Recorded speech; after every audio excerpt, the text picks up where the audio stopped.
Maliyyə Nazirliyinin İstintaq Xidməti tərəfindən misli görünməmiş miqdarda aksizsiz siqaret və spirtli içkilər götürülüb.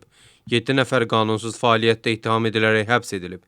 İstintaq zamanı məlum olub ki, təqsirləndirilən şəxslər şidakartlı deyillərdir qanunsuz olaraq spirtli içkilər fabrikində fəaliyyət göstərib. Orada müxtəlif gürcü və xarici markalı içkilər hazırlayıblar. Araşdırmalar nəticəsində fabrika ətrafında ərazidən 300 min qutudan çox aksizsiz siqaret götürülüb. İstintaq davam edir və təqsirli bilinən şəxsləri 7 ildən 10 ilə qədər həbs gözləyir.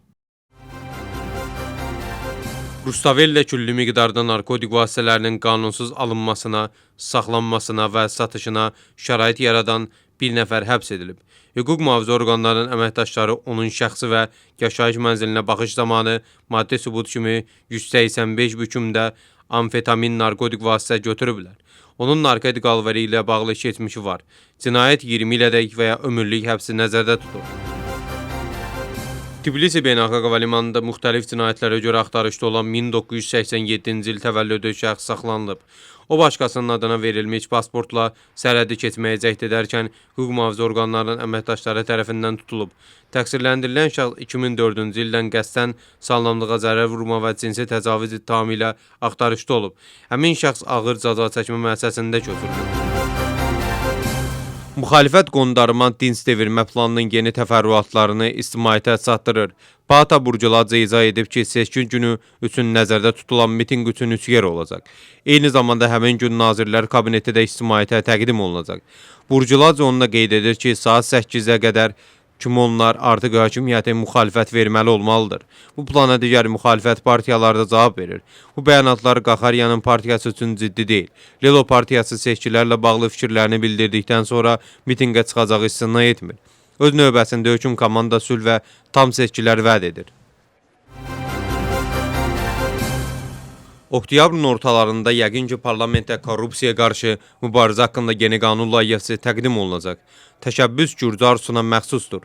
Düzəlişlərə əsasən dövlət qulluqçuları, siyasi məmurlar, qeyri-istehsal hüquqi şəxslərdə, tam səlahiyyətli hüquqi şəxslərdə və dövlət müəssisələrində çalışan şəxslər Gürcüstan Cinayət Məcəlləsində nəzərdə tutulmuş vəzifə və ya maliyyə cinayətlərini törətdiklərinə görə onlara qarşı hökm qanuni qüvvəyə minərsə, hər il onlar Antikorrupsiya Bürosuna əmlak durumunun bəyannaməsini hər il 30 il müddətinə təqdim etməyə borclu olacaqlar. Gürcüstan parlamenti mətbuata açıqlama verib.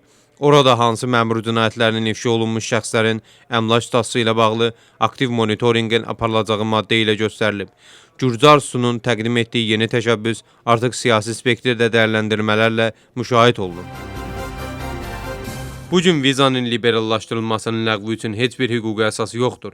Xarici İşlər Naziri deyir. Makaboşoroşilin sözlərinə görə hökumət həmişə bu istiqamətdə hər şeyi vicdanla edib və edir və məhz Gürcüstan hökuməti dövründə ölkə bu vizasız səyahət imkanını əldə edib.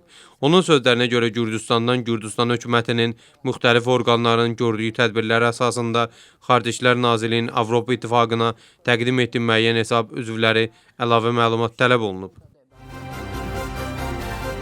Xarici İşlər Naziri Amerika ilə münasibətlərin yenidən qurulmasından da danışıb. Diplomatın sözlərinə görə müxalifətin böyük ümidlər bəslədiyi dostluq aktının qəbul edilməməsini vurğulanıb. Boşorifilin Salom Zurabishvili və Tina Xidayishvilinin Helsinki komissiyasında çıxışına əks-səda verib və qeyd edib ki, onların öz ölkələrinin necə zərər vurduğunu görəndə çox üzücü olur. ABŞ prezidenti və birinci xanım Londona gəliblər. Donald və Melania Trump 1955-ci ildən ABŞ-ın Britaniyadakı səfərinin iqamətgahı olan Winfield House binasında məskunlaşıb.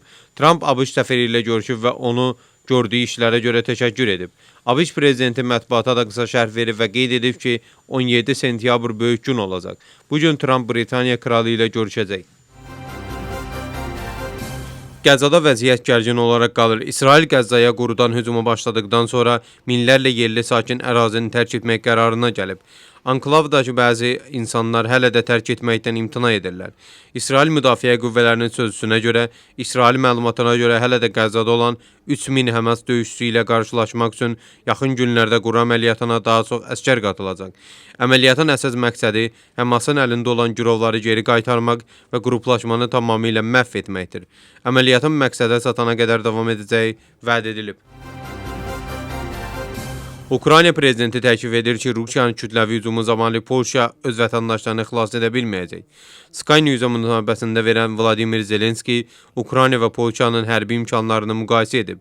Zelenski qeyd edib ki, Polşa müharibə vəziyyətində deyil və buna görə də ölkə geniş miqyas hücumu dəf etməyə hazır deyil. O həmçinin qeyd edib ki, Ukrayna müharibədən əvvəl ölkəsinə yardım edən tərəfdaş ölkələrdən hərbi kadrlar hazırlaya bilər. Xatırladaq ki, sentyabrın 10-na keçən gecə Rusiyanın Ukraynaya geniş miqyaslı hücumu zamanı bir neçə pilotsuz təyyarə Polşanın hava məkanını pozmuşdu. Betaniyada xizək kurortu tikiləcək. Layihə çərçivəsində ərazidə 500 metrlik xizək yenişi qurulacaq. İnfrastrukturun tam təmiri nəzərdə tutulub. Xarici işıqlandırma şəbəkəsi yenidən qurulacaq və gecə xizək sürmək üçün xüsusi lampalar quraşdırılacaq. Müasir tipli kanat yolu, eləcə də süni qar qurma sistemi yerləşdiriləcək. Qaxariya Gürcüstan Naminə Partiyasının Qori ofisində majoritar namizədlərin təqdimatı və seçki qabağı görüş keçirilib. Müzakirə zamanı vurğulanıb ki, Qori bələdiyyəsi həm regional inkişaf, həm də ölkənin təhlükəsizliyi və sabitliyi baxımından xüsusi əhəmiyyət kəsb edir. Namizədlər Qorinin və onun kəndlərinin həyatının necə inkişaf etməli olduğuna dair öz baxışlarını təqdim ediblər.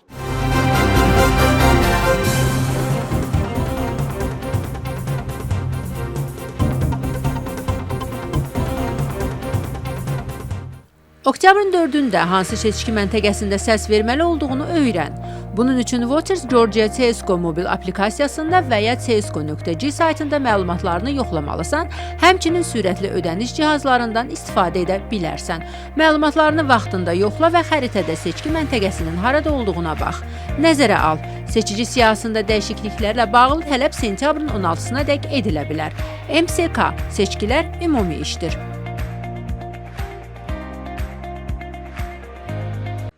2025-ci il oktyabrın 4-də keçiriləcək bələdiyyə seçkiləri üçün seçki administrasiyası etnik azlıqlar olan seçkilərin seçkilərdə bərabər şəkildə iştirak etməsi üçün Azərbaycan və erməni dillərində müxtəlif xidmətlər təklif edir. MSK-nın internet saytında seçicilərin vahid siyahısındakı məlumatları yoxlaya bilərsiniz. Səsvermədə iştirak üçün tərcümə edilmişdir. Seçicilərin vahid siyahısı, seçki bülleteni və onun doldurulma qaydası, səsvermədə iştirak posteri. Məlumat almaq üçün bizimlə əlaqə mərkəzi vasitəsilə əlaqə saxlaya bilərsiniz. 032 251 0051 MSK seçkilər ümumi işdir.